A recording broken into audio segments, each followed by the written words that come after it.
Hello and welcome. This is class number 35 of the UPSC Mains Answer Writing Initiative, where we are trying to remove the fear of answer writing from your mind and trying to get you to practice writing these answers. If you are new here, let me remind you what we do. Every single day we take up a previous year question from one of the UPSC Mains examinations from GS 1, 2 and 3. Try and discuss that topic, answer that particular question, and then in the end I give you homework as well for you to practice. And if you want, you can submit that answer to me and I happily give you my feedback as well. But before we do that, in case you're one of those who has still not subscribed to this channel, please do that right away.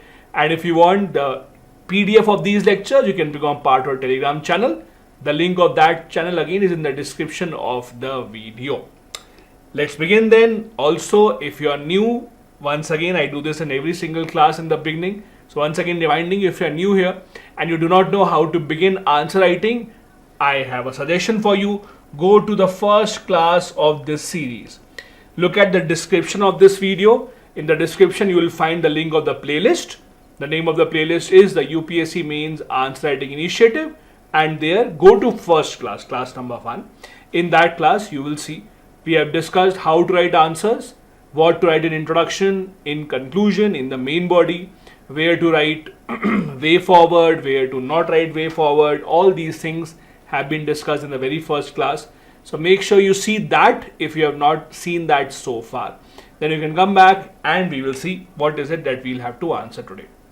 So today we have taken up a question from GS2 paper of 2022. It's a question from Indian polity. If you read the question, it's not very difficult. Right of movement and residence throughout the territory of India are freely available to the Indian citizens, but these rights are not absolute. Comment. Pretty simple, straightforward. When you read about the fundamental rights, read about article number 19 and the 6 different rights given in article number 19, out of which there is freedom of movement and freedom of residence. However, as with most other fundamental rights, these are not absolute. When you say these are not absolute, what we mean to say is that there are always some exceptions, means there may always be certain conditions, certain situation attached to it where it will not be valid. So what you have to do here in this answer, you have to expand on those restrictions. For example, in the interest of the scheduled tribes, this right has been restricted. For example, the area where there is a considerable scheduled tribe population, there are a lot of restrictions that outsiders can't go, outsiders can't own land, outsiders can't have movement, especially in the areas covered under Schedule 5, Schedule 6. You have these kind of areas where outside movement and the freedom of residence is restricted.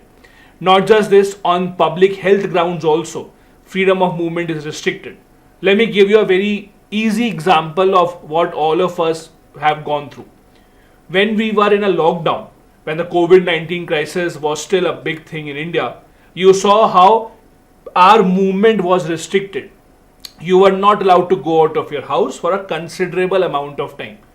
So you can't just go out, or you would not have been allowed to go out and say, oh, under Article 19 I have the freedom of movement. No, because there are restrictions. Those are not absolute. So that restriction was imposed on you on the account of public health. So these are the restrictions that you have to mention here. What are the restrictions? Give some examples, and that is how you will be able to conclude your answer. Simple. Okay. So let's start. Now in the intro, we'll write a fact. This is the easiest one. We'll write a fact about Article 19, where Article 19 1D talks about the freedom of movement.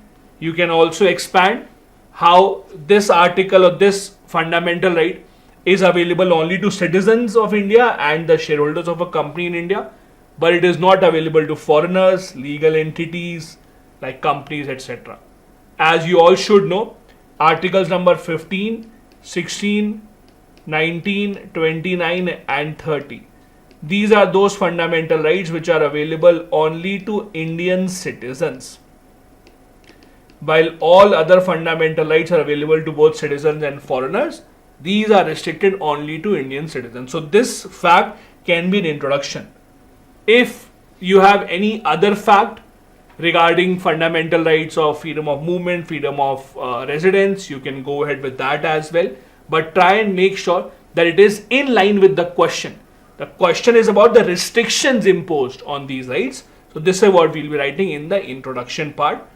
We'll write a fact about this. Now in the main body. In the main body, we'll have to talk about what restrictions are imposed on what grounds, and if possible. If you remember, you can also give examples of certain Supreme Court cases that will make your main body even better. So we can start by saying how freedom of movement has two dimensions, internal and external. Article 19 talks about only internal movement, means right to move within the country and not outside the country. The same Article 19 also tells us about the restrictions. For example, it says it can be restricted on two grounds, that is in the interest of public and protection of the scheduled tribes. I gave you both the examples. Scheduled tribe, for example, in Schedule 5, Schedule 6, the areas that have been mentioned, there are certain restrictions. You can't, as an outsider, you would have restricted movement, you can't go and reside there. And in the interest of public, the example of COVID-19 pandemic that we saw. You can take another example. When the COVID-19 crisis was going on, anyone who was coming to India from a foreign land, there were COVID-19 tests being undertaken at the airport.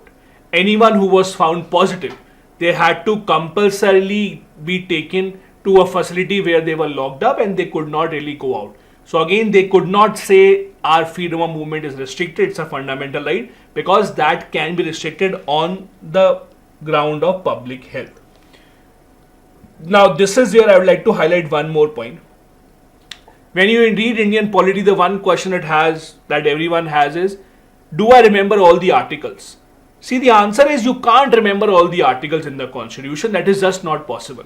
You will forget something, and that is very, very natural. But there are some articles that you must remember. For example, all the articles of fundamental rights you must remember. In part 3 of the constitution, article number 12 to article number 35 is something that you must pay attention to. Even their subpart, their subsections, you have to pay attention to that. Because these kind of answers require you to quote the exact article number. It's not that you cannot write the answer without quoting this. You may skip this and you may just write that article 19 of the constitution talks about right to residence. But again, the impact in the minds of the examiner, when the examiner is checking your copy, the impact it would have when the examiner sees that you have mentioned the exact article number will be much better as compared to otherwise. So if not for other parts, at least try and pay attention to the article numbers of the part 3 of the constitution, that is on fundamental rights, because they can come in extremely handy in the mains examination, as you can see here. In the prelims examination, right now they don't ask article. That was a very old kind of UPSC paper. Go back 15-16 years. Then they used to ask in prelims exam also, match the column form, which article says what, but those kind of questions are not asked now.